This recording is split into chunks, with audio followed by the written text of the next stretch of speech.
آج میں آپ کو بتاؤں اسلام کی خوبیاں.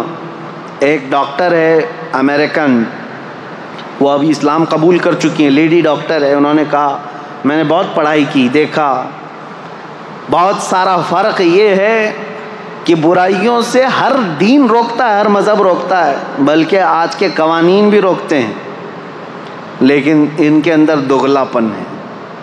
صاف صاف میں بتا رہا ہوں، شراب اچھی چیز نہیں ہے، سارے لوگ کہتے ہیں.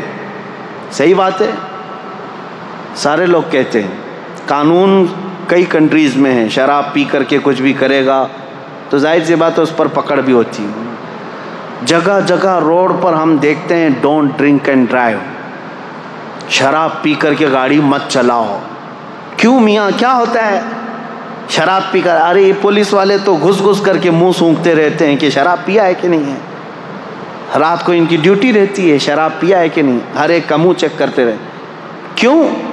قانون کے خلاف ہے. اور گاڑی اگر چلا رہا ہے شراب پی کر کے ٹھوکے گا، کسی کو مارے گا، خود بھی مرے گا، دوسرے کی بھی جان کو خطرے میں ڈالے گا. یہی مسائل ہے نا.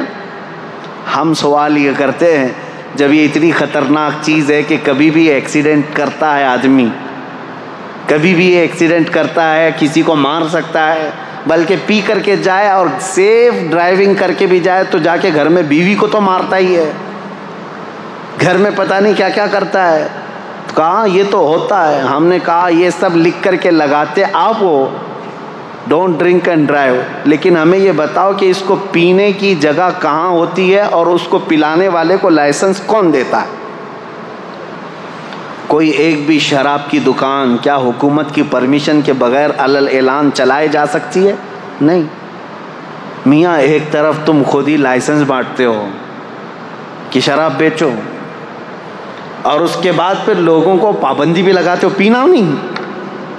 یہ دگلا پن، اس کو ایک امریکن ڈاکٹر نے کہا میں نے دنیا بھر میں یہ دیکھا. اب آؤ اسلام میں. میرے آقا صلی اللہ تعالیٰ علیہ وسلم نے جب شراب کی حرمت کا حکم فرمایا کہ شراب حرام ہو گئی تو ایک قبیلہ حضور کے پاس آیا تھا. انہوں نے پوچھا اے اللہ کے نبی صلی اللہ علیہ وسلم آپ ہمیں کن کن چیزوں سے روکتے ہیں؟ میرے آقا صلی اللہ تعالیٰ علیہ وسلم نے 4 چیزوں سے ان کو منع کیا تھا.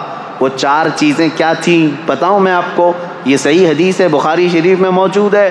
نبی کریم صلی اللہ تعالیٰ علیہ وسلم نے فرمایا جو 4 آلے ہوتے تھے شراب پینے کے، کوئی ایک کدو کو کاٹ کر کے بیچ میں سے اس کا پورا ایک مٹکا بنا دیتے تھے، اور ایک لکڑی کا گلاس ہوا کرتا تھا، یا پھر ایک پرانے زمانے میں کسی پھل کا ایک برتن بنایا جاتا تھا، اس میں شراب ڈال کر کے لوگ پیتے تھے تو نشہ زیادہ آتا تھا، اور عربوں کے یہاں 50 سال پرانی شراب پی جاتی تھی. نبی کریم صلی اللہ تعالیٰ علیہ وسلم نے شراب کے حرام ہونے کا حکم تو دیا، ساتھ میں یہ فرمایا وہ مٹکا بھی توڑو، وہ گلاس بھی توڑو، اور وہ برتن بھی توڑو، ان سب چیزوں کو ختم کرو. اب کبھی حکمت سوچو میرے عزیزو، شراب حرام ہو گئی، یہ پیالے کیوں حرام ہوئے؟ اس لیے کہ ان پیالوں کو دیکھ کر پینے والے کو پھر سے وہ شراب کی یاد نہ آ جائے. اسلام جڑ پر انگلی رکھتا ہے، اسلام بنیاد پر انگلی رکھتا ہے. یہ نہیں کہ اب تم پی کر کے آؤ تو بعد میں دیکھیں گے علاج کیا جائے گا. آج اسلام کی خوبیوں کے بارے میں، عصمت دری کے معاملات کتنے تیزی سے بڑھے ہیں پتہ ہے؟ آج کی رپورٹ میں آج ہی کی بات بتا رہا ہوں، USA کی رپورٹ میں، امریکہ کے پورے حصے میں پر ڈے 1700 لڑکیاں ریپ کا شکار ہوتی ہیں. یہ وہ ہیں جو ریکارڈ میں آتی ہیں، اور ریکارڈ میں جو آتی ہیں وہ 1/3 ہوتی ہیں، باقی تو ویسی ہے.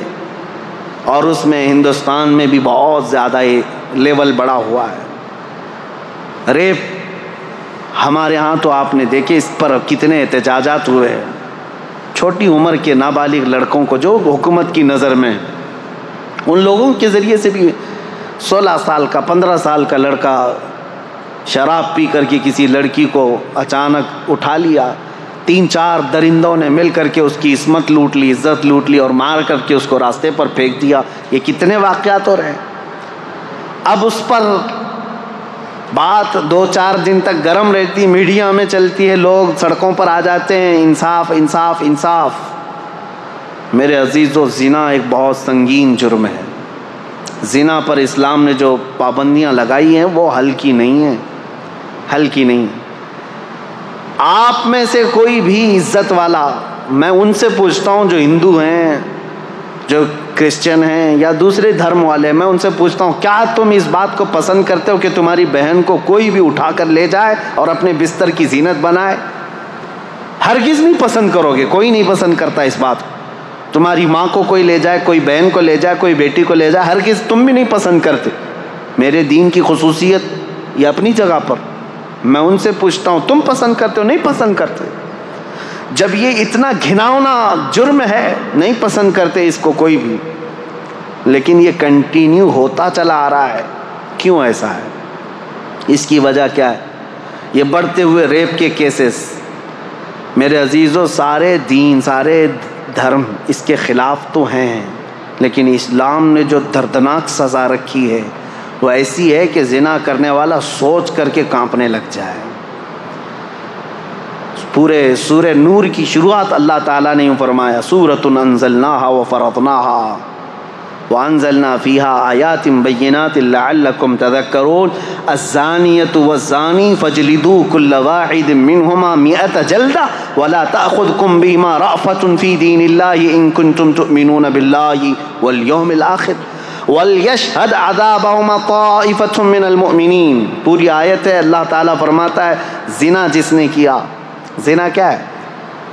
غیر قانونی کام کیا تم نے، شادی نہیں کیا تھا ایک مرد اور ایک عورت، ان دونوں نے جسمانی تعلق قائم کیا، تو اللہ فرماتا ہے اگر یہ غیر شادی شدہ ہے، غیر شادی شدہ مطلب مرد بھی شادی شدہ نہیں تھا، عورت بھی شادی شدہ نہیں تھی، ان کی شادی کی بات نہیں ہو رہی، یہ پرسنل ان کے اپنے اپنے گھروں میں شادی شدہ اگر نہیں ہے تو ان کو 100 کوڑے مارو۔ کوڑا جو ہے نا وہ بیلٹ نہیں ہوتا ہے صرف، یا کوئی رسی کا نام نہیں، وہ چمڑے کا بیلٹ ہوا کرتا بڑا، ایک بار آج لگ جائے تو چمڑی ساتھ میں لگ کے آ جائے۔ 100 کوڑوں پر تو آدمی کی موت بھی ہو سکتی ہے، بلکہ قریب موت کی ہو جاتا ہے۔ اور اگر شادی شدہ ہے تو کہا گیا کہ پتھروں سے اس کو ہلاک کر دیا جائے گا، سنسار۔ اس کو لوگ مذاق میں لیتے ہیں۔ آج وہ لوگ یہ کہتے ہیں اتنا خطرناک کہ کسی کو مار دیا جائے گا۔ ہم نے ان سے پوچھا جن کی بیٹیوں کا ریپ ہوا ہے، ان سے پوچھو معلوم کرو، تو وہ کہتے ہیں نہیں، جو ریپسٹ ہے وہ اگر ہمارے ہاتھ میں آ جائے تو اس کو جلا دیں، اس کو کاٹ دیں، اس کو مار دیں گے ہم۔ یہی فرق ہے تمہارے میں۔ اسلام ہر بیٹی کو اپنی بیٹی کی عزت دیتا ہے۔ ریپسٹ کو یہ جو دردناک سزا دی گئی، زانی کو، قرآن کی ترتیب سنیے، صرف اتنا ہی نہیں ہے کہ ان کو رجم کیا جائے گا یا کوڑے مارے جائیں گے، بلکہ اللہ تعالیٰ فرماتا ہے وَلَا تَأْخُذْكُمْ بِمَا رَأْفَةٌ فِي دِينِ اللَّهِ، ان دونوں کے بارے میں اللہ کے دین میں کے معاملات میں ذرا برابر بھی نرمی مت کرنا، اللہ کا حکم ہے یہ۔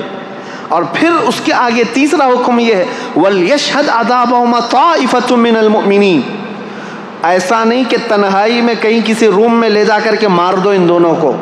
اللہ فرما رہا ہے ان کی سزا پر سارے مومنوں کو جمع کرو، سب کے سامنے سزا ہوگی۔ یہ سزا اتنی دردناک ہوتی ہے میرے عزیزوں کہ انسان سوچنے سے بھی کانپنے لگ جاتا ہے۔ یہی تو وجہ تھی کہ اسلام نے جڑ پر پابندی لگائی۔ اب میں آپ کو بتاتا ہوں یہ بڑا گناہ ہے، بڑی سزا ہے، وہاں تک پہنچے ہی کیوں؟ ہم سزا دیں ہی کیوں اتنی بڑی؟ اور یہ آدمی وہاں تک جائے ہی کیوں؟ زنا ہوتا ہی کیوں ہے؟ زنا تک پہنچتا ہی کیوں ہے؟ اس کے لیے اب میں اسلام کی خصوصیت بتاتا ہوں۔ سوال یہی تھا نا کہ اسلام کو ہی کیوں فالو کریں، سوال یہی ہے نا اسلام کی پیروی کیوں کریں؟ اب سنو، تم تو اب زنا کے بعد ہو سکتا ہے قانون لگاؤ گے ریپسٹ کے لیے یہ ہے 10 سال کی سزا، 18 سال کی سزا، کسی کے یہاں 14 سال کی سزا، نابالغ بچی کے ساتھ ہو جائے تو اس کو عمر قید کی سزا۔ سزاؤں کا نفاذ یہ تو بعد میں ہوگا، اور تم تو یہ پہلے سے سوچ رہے ہو یہ کر کے آئے گا تب یہ سزا ہوگی۔ اسلام کیا کہتا ہے؟ وَقُلْ لِلْمُؤْمِنِينَ يَغُضُّوا مِنْ أَبْصَارِهِمْ، اے محبوب اپنے غلاموں سے فرما دیں اپنی نگاہیں نیچی رکھیں۔ زنا تک جاتے ہی کیوں؟ وَلَا تَقْرَبُوا الزِّنَا إِنَّهُ كَانَ فَاحِشَةً، اللہ فرماتا ہے زنا کے قریب بھی مت جاؤ، وہ بہت بڑی بے حیائی۔ اور رب تعالیٰ نے صرف مومن مردوں سے نہیں فرمایا وَقُلْ لِلْمُؤْمِنَاتِ يَغْضُضْنَ مِنْ أَبْصَارِهِنَّ وَيَحْفَظْنَ فُرُوجَهُنَّ، اور اے محبوب مومنہ عورتوں سے بھی کہہ دیں وہ اپنی آنکھیں نیچی رکھیں، اپنی شرمگاہوں کی حفاظت کریں۔ وَلَا يُبْدِينَ زِينَتَهُنَّ، اے محبوب ان سے کہہ دیں اپنی مومنہ عورتوں سے، امتیوں سے، کہ وہ اپنی زینت کا اظہار نہ کریں۔ یہ قرآن کا حکم ہے۔ عورت اپنی زینت کا اظہار کس کے پاس کر سکتی ہے؟ الا لبعولتہن، اپنے شوہروں کے پاس، او آبائہن، اپنے باپ کے پاس۔ یہ جن لوگوں کا ذکر آیا ہے قرآن میں ان کے سامنے، اپنے بیٹوں کے سامنے، اپنے بھانجوں کے سامنے، اپنے بھتیجوں کے سامنے، بس ان کے علاوہ کسی کے سامنے عورت اپنی زینت کا اظہار نہ کرے۔ اب مجھے بتاؤ اسلام نے کہاں روک لگائی ہے؟ جہاں سے شروعات ہوتی ہے، النظرۃ سہم من سہام الشیطان۔ اے نوجوانوں توجہ سے سن لو، میرے آقا صلی اللہ علیہ وسلم نے فرمایا نظر جو ہے شیطان کے تیروں میں سے ایک تیر ہے۔ نظر سے شروعات ہوتی ہے، نظریں دو چار ہوئیں، اس کے بعد پھر جسم حرکت کیا، دل کے اندر وسوسے پیدا ہوئے اور اس گناہ کے ارتکاب کے لیے آدمی دوڑ پڑا، لیکن شروعات ان آنکھوں نے کی تھی اور قرآن نے وہیں پر پابندی لگائی تھی۔ یہ میرے دین کی خصوصیات ہے۔ تم پوچھتے ہو اسلام کو یہ فالو کیوں کرے؟ یہ جرائم کو، کرائم کو ایسے روکتا ہے جہاں سے اس کی شروعات ہوتی ہے۔ جہاں چشمہ پھوٹنے والا ہے وہیں پر بند باندھ دو، پانی بہہ جانے کے بعد گٹر بند کرنے سے کچھ نہیں ہونا۔ جہاں سے سوتا پھوٹا ہے اسی کو روکنا ہے۔ اسلام وہاں پر بند باندھتا ہے، نظروں کو نیچی رکھو۔ چوری پھر بھی گھٹتی نہیں آج، چوری کا آپ یہ دیکھیں ریشو تو کم نہیں ہوا ہے، بڑھتا ہی جا رہا ہے۔ چوروں سے کیسے چھٹکارا حاصل کریں؟ اسلام نے اس کے لیے بھی حل بتایا۔ چور جو چوری کرتا ہے ضرورت کے تحت ہوتا ہے، شروع میں ایسا ہی ہوتا ہے کہ اس کو غربت چوری پر لے آتی ہے، اس کی ضرورت جو ہے چوری پر لے آتی ہے، یا تو گھر میں کوئی چیز کی کمی۔ شروع کی بات، پیشہ ور چور کی بات الگ ہے، جس کا پیشہ بن گیا، عادت بن گئی، وہ بعد میں ہوتا ہے، لیکن سٹارٹنگ چور کیسے کرتا ہے؟ اس کی ضرورت اسے چوری پر لاتی ہے۔ اسلام نے اس کے لیے سب سے پہلے سزا مقرر نہیں فرمائی، بلکہ پہلے سارے مسلمانوں پر زکوٰۃ کا نظام نافذ کیا۔ زکوٰۃ کا نظام ایسا نافذ کیا، امپلیمنٹ کیا ہے کہ تم میں سے ہر کوئی اپنے مال کا 2.5% نکالے۔ اگر صحیح معنوں میں مسلمانوں کا مال جس طرح بیت المال میں جمع ہوتا تھا نکل جاتا، اور جو جو ضرورت مند ہوتا اس کے گھر پر یہ مال پہنچتا، تو چوری پر ہاتھ کاٹنے کی سزا ہے اسلام میں۔ ہاتھ کاٹنا بعد میں ہوتا، چوری کرنا بعد میں ہوتا، جب اس کی ضرورت پوری ہو رہی ہوتی تو چوری کا خیال بھی دل میں نہیں آتا۔